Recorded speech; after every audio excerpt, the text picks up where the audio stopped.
Good morning, good afternoon, good evening, where you are across this great wide world of ours. I know you see a lot of light behind me, but um, what I want to talk about today is some people have talked to me about and people. The reason I'm drinking stuff is my sinus is somewhat crazy today with its up and down weather. But the point some people have wondered about is why I'm bashing the Bureau of Indian Affairs, or the BIA. And the reason is I don't think it's a a the concept of trying to better the lives of Native Americans is very important, but the point that I like to make about this is it's a lot better than it was when it was in the back in March in this time of the year, back in the 1830s, when it was established.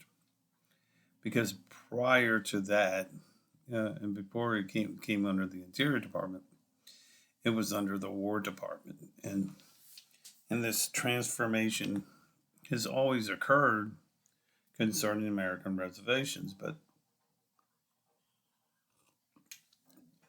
the concept here is that I'm sorry, I thought I heard something. The concept that I'm about the reservations is even though these were created in the 1830s, even that we can even look back at even going back to King Philip's War in the 1670s, where we started isolating Native Americans, moving them westward, and allocating them on certain land areas, and without really just cause. We would have signed treaties. A good example of this would have been in the 1790s with the Greenville Treaty that the United States signed, that they would not go above a certain parallel in northern Ohio, and this would be Indian territory. Also, certain parts of the West. We can also look at the Proclamation Act of 1763, which the British signed, which said that no lands west of the Appalachians belong to Native Americans. But the consequences of all these with the treaties was many of these lands were nullified for many of the Native American tribes because of white settlement expansion. And the consequence of this was a mistrust of Native Americans with white people, a misunderstanding, and also a void of what happens with Native Americans in the act that in itself that there's issues concerning whether people or indigenous people, I should say, were given a fair shake over this and then just allotted certain lands and then move forward. And then, like I said, this occurs all the way into the even the 1930s under Franklin Delano Roosevelt, and even to today, because some of these tribes want casinos, and I really think this is not a good policy by the government, even though I can understand the concept of that they use the money or the revenue that they gain from that for social and infrastructure on the reservation. Sometimes this money gets in the wrong hands and corruption occurs. And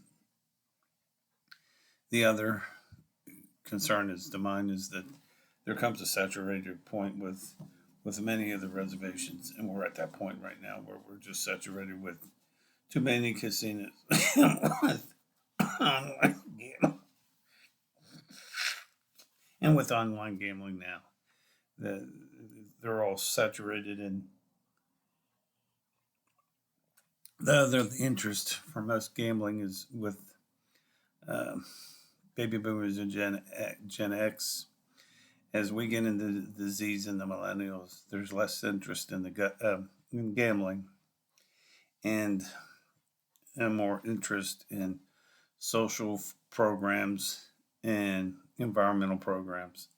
So a lot of these casinos will probably end up in the next 20, 30 years be emptied and just be sitting areas for non-existence or whatever.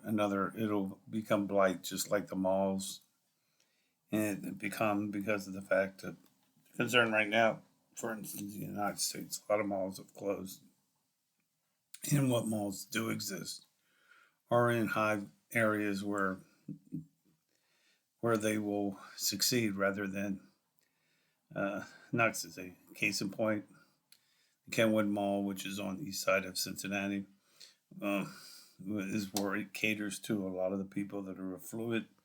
In the case in point, the Liberty Mall, which is up in Monroe, not in Monroe, but in Butler County, which also caters to more of the people that have the money to spend this.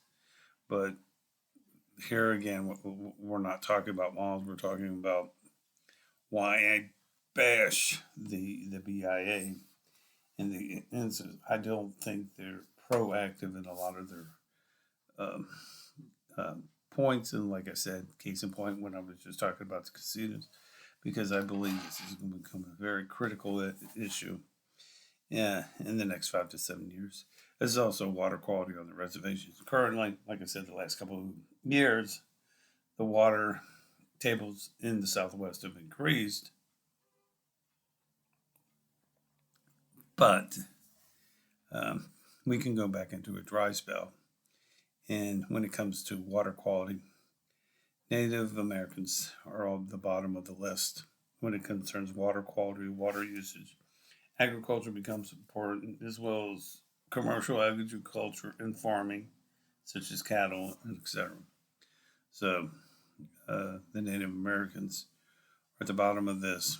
And when it comes to that becomes another issue. I think the BIA lacks initiative to where they can be more active on, know whether this is an issue that the Biden administration refuses to deal with or another issue. I'm a big believer that the BIA is more administrative and not necessarily more hands-on for the reservations themselves. In any organization, especially when we're dealing with a government organization, there tends to be more administrative cost than there is helping the people out. And that's why I'm a big component of streamlining the BIA and getting the money and the money into the hands of the leadership within the tribes and not necessarily within the power of the BIA. And I can understand the BIA's point because if you're a director and you have somebody making all these comments, well, the chances are you're going to lose your job. But my thing is what I've said before, and I was talking to somebody today and yesterday. What is the intent? Is the intent to help people, or is the intent for you to make money? And if the intent is to help people or indigenous people better their lives, then there again, I think the BIA has lost focus because I think at times it looks like the BIA, especially the administrative part of it, is there for themselves and not necessarily the indigenous. And maybe I'm off base with this or this conception about this, but my point is it gives the appearance that the BIA is not being a helping hand in this. So the point we need to address is that I'm not bashing because, like I said, I just want the BIA to be streamlined and to turn the leadership over to the local tribes. And it's really difficult when you have a tribe or a main office in Washington, D.C., and when a majority of your tribes exist east of the or west of the Mississippi. So there's always this disconnect. And then you have 12 regional offices, which to me is like you're creating more administrative. And I think that can be streamed down into 4 offices, where those 8 additional offices can be dispersed more into the